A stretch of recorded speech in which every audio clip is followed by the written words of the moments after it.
તો જેનીબેન તમને સવાલ એ છે, મારા 10 પ્રશ્નો છે, તમને 10 પ્રશ્નો પૂછી લો મયુરભાઈ, અને તમે મુદ્દાસર જવાબ આપશો એવું મને લાગે છે, કારણ કે તમે રાજકારણમાં તો એકદમ મુદ્દાસર, સચોટ અને સારી રીતે તમે હંમેશા માટે જ્યારે તમારી સાથે સંવાદ થયો ત્યારે તમે સમજાયા છે, અને એકદમ પોઝિટિવલી સમજાયા છે, અને બહુ સારી રીતે એનું વર્ણન પણ તમે કરી શકો છો અને તર્કબદ્ધ કરી શકો. પરંતુ મારા 10 સવાલ એવા છે. તો જેનીબેન, પહેલો સવાલ એ છે કે મંદિરો પાછળ કરોડો રૂપિયા ખર્ચાઈ રહ્યા છે, તો પટેલ સમાજ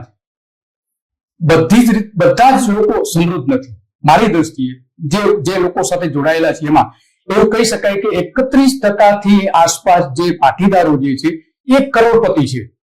એનાથી કરોડપતિ એટલે ખેતી સિવાયની જે મિલકતની વાત કરું છું, તો એ બાકીના જે 70% તમે ગણો, એમાંથી ઓછામાં ઓછા 40-50% પાટીદાર સમાજ, તમામ પાટીદાર સમાજ આવી જાય, લેવા પાટીદાર, કરવા પાટીદાર કે જે કઈ શાખાઓ જે કઈ છે તે, તો એ જે 40% ગરીબ પરિવારો છે, ગામડામાં રહી રહ્યા છે, માંડ પોતાનું ગુજરાન ચલાવે છે. ઘણા પરિવારો તો એવા છે કે જે ગરીબાઈમાં જીવે છે.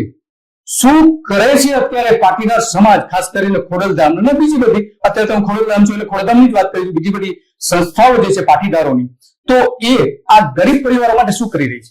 અત્યારે ખૂબ બધા કેન્દ્રો કે જે પાટીદાર સમાજના કન્વીનરો જિલ્લા મથકે પોતાની કામગીરી કરી રહ્યા છે, ત્યારે હું તો મારી અમરેલી જિલ્લાની જ વાત કરીશ.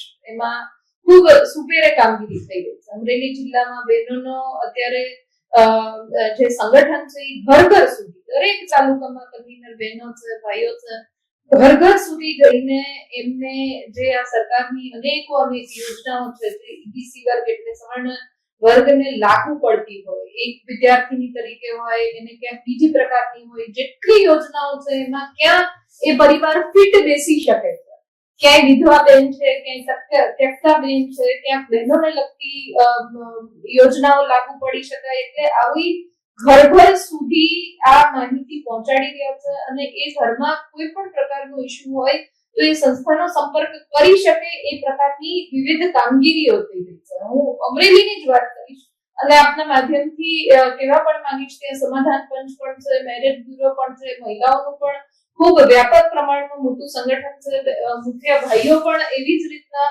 સમૂહ લગ્ન અને એવી બધી અનેક એવી પ્રવૃત્તિઓ દ્વારા લોકોને એક જગ્યાએ પ્લેટફોર્મ પર લાવી શકે છે અને એમને પડતા જે પોતાને રોજબરોજની મુશ્કેલીઓ છે એમાં કઈ રીતના સરકારી યોજનાઓનો લાભ અપાવી શકાય, અથવા તો પાટીદારો દ્વારા જેટલે સંકુલો અને જે સંસ્થાઓ ઉભી છે ત્યાં કેવી રીતના રેકમેન્ડેશન વગર એમના દીકરા દીકરીઓ પહોંચી શકે અભ્યાસ માટે, અથવા તો ખૂબ મોટી કંપનીઓ બહાર હોય એમાં રેફરન્સ વગર સંગઠનના માધ્યમથી કેવી રીતના દીકરા દીકરીઓ નોકરી મેળવી શકે, અનેક પ્રકારની પ્રવૃત્તિઓ સંસ્થાની ચાલી રહી છે. ઓકે, બરાબર, સમજી ગયો. એ સરકારની યોજનાઓ લોકો સુધી પહોંચાડવી એ સરકારનું કામ છે, કોઈ સમાજનું કામ નથી. પહેલી વાત, સમાજ જે ગરીબ સમાજ છે એ ગરીબ સમાજને કોઈને તમે મકાન બનાવી આપ્યા? આ બહુ ટ્વિસ્ટેડ ક્વેશ્ચન છે કે મકાન બનાવી આપ્યા? ભાઈ, આપણે મંદિરો પાછળ કરોડો રૂપિયા ખર્ચી રહ્યા છે, ભવનો કરોડો રૂપિયાના બનાવી રહ્યા છે, તો ગરીબ પરિવારો જે પાટીદારોના છે એમને મકાન બની શકે એના માટે લોનની કોઈ વ્યવસ્થા તમે કરી આપી? મકાન કોઈ બનાવી આપ્યા છે? બનાવી શકે એમ છે, અબજો રૂપિયા છે પાટીદારો પાસે, કેમ નથી બનાવવામાં આવતા? કેમ નથી બનાવવામાં આવતા? એ તો સંસ્થાના જે આખા એના અત્યાર સુધીના જે વિઝન છે એના ઉપર જવાબ આપવો પડે. એટલે I am not the appropriate person કે કેમ નથી થતું એનો જવાબ હું આપી શકું, કારણ કે હજી 2 જ દિવસ થયા છે કે હું આ કરી શકું પર આવી છું. ઓકે, ચલો, આ તમારા જવાબથી સંતોષ છે. ચલો, એવું માની લઈએ આપણે થોડી વાર માટે. બીજો પ્રશ્ન કે અત્યારે પાટીદાર ગામડામાંથી હિજરત કરીને શહેરોમાં જઈ રહ્યા છે. આજે ગુજરાતની જે આજથી 20 વર્ષ પહેલા શહેરોની વસ્તી જે હતી એ 42% હતી, આજે 51% થઈ ગઈ છે.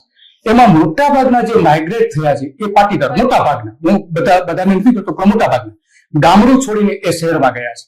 ગામડું એને શા માટે છોડવું પડ્યું છે? પહેલી વાત એટલા માટે કે એની પાસે પૂરતી જમીન નથી રહી. ભાઈઓના ભાગ પડતા એમની જમીન નાની ટુકડા થઈ ગયા. અત્યારે 10, 11, 12 વીઘા સુધી જમીન હોય તો એ કુટુંબનું પૂરું એમાં થતું નથી. તો એ ખેડૂતો જે છે, પરિવારો છે, એમની જમીન વધારે મળી શકે એ ત્યાં ખેતી કરી છે, કારણ કે પાટીદારોનો મૂળ વ્યવસાય તો ખેતી જ છે, પછી વેપાર ને નોકરી ને બધામાં આવ્યા છે. તો એમને ત્યાં જમીન વધારે મળી શકે, એમની જમીન બચી શકે, એ સમાજનો પ્રશ્ન છે. એનો તો તમે ઇનકાર નહીં કરી શકો.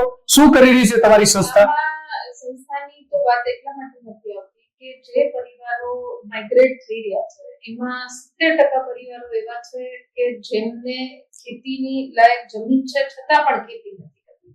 અત્યારનો યુવાન જે પણ કોઈ કારણ હોય કે ગામડામાં રહીને ખેતી કરે તો ઘણા બધા અલગ અલગ પદ્ધતિથી નવી પ્રકારની ખેતી કરીને એ પોતાનું એક આગવું સ્થાન ઊભું પણ કરી શકે એમ છે. ખેતી રિલેટેડ ક્રાંતિ પણ લાવી શકે એમ છે. પણ ગામડામાં વસતો યુવાન એ બીજા બધા જ કામ કરવા માંગે છે પણ ખેતી કરવા નથી. ગામડામાં વસતી મહિલાઓ અત્યારે બધું જ કરીને શહેરમાં રહીને આખો દિવસ નવરા બીજી બધી પ્રવૃત્તિઓ કરવા માંગે છે પણ ઘરે પશુપાલન કરવા માટે ઈચ્છતી નથી. ગામડામાં એક યુવાન રહી ગયો, એની પાસે 200 વીઘા જગ્યા હોય, ખેતી કરતો હોય, આવક પણ સારી હોય, વર્ષની વાર્ષિક આવક કહીએ તો આખા પરિવારનું 10 જણનો પરિવાર હોય તો પણ પોતાનું પેટ ભરી શકતો હોય, છતાં પણ એક પણ પરિવાર એમની દીકરી ગામડામાં રહેતા યુવાનને આપતા નથી ને એના લીધે ગામડામાં દિવસે ને દિવસે યુવાનો વાંઢા રહેતા થાય છે. એટલે આમાં ક્યાંક વિલ પાવર આ કોઈ સામાજિક સંસ્થાને લગતો પ્રશ્ન નથી પણ આ બધાને લગતો પ્રશ્ન છે કે ગામડામાં કેમ નથી રહેતું. તો એ શહેરો તરફની આંધળી દોટ અને બધાને ક્યાંક પોતે પાછળ નહીં રહી જવાની એક મળ જોઈતી બીક જે છે એના લીધે કોઈ ગામડામાં રહેવા નથી માંગતા. એટલા માટે અમે પ્રશ્ન પૂછ્યો કે તમને કારણ આપો કે વિશ્વમાં અત્યારે જે મોટા શહેરો છે ત્યાં રિવર્સ માઇગ્રેશન શરૂ થઈ ગયું છે અને હવે ગુજરાતમાં 10, 15, 20 વર્ષ પછી જે શહેરોમાં જે લોકો રહ્યા છે, જે પાટીદાર લોકો રહ્યા છે કે બીજા કોઈ કોમ્યુનિટીના, તો એમાં જે જાગૃત લોકો છે એ રિવર્સ માઇગ્રેશન કરવાના છે, એ ગામડામાં રહેવા માટે જવાના છે. ત્યારે પાટીદાર સમાજ માટે ત્યાં તો જમીન નહીં જશે ક્યાં? તમારી વાત સાથે એગ્રી કરું છું અને હમણાં છેલ્લા 5-1 વર્ષનો ટ્રેન્ડ હું પોતે પણ જોઈ રહી છું કે ગામડામાંથી નીકળી ગયેલા જે ત્રીજી પેઢીએ આજે કે આજથી 3 પેઢી પહેલા પરિવાર નીકળી ગયો હોય પણ ગામડામાં જમીન પણ હોય, એની જમીન એના પરિવારજનો વાવતા હોય ને વાર્ષિક જે થોડું ઘણું હોય મોકલતા હોય, કાં તો પછી ત્યાં જે ઉપજ થતી હોય એ મોકલી દેતા હોય.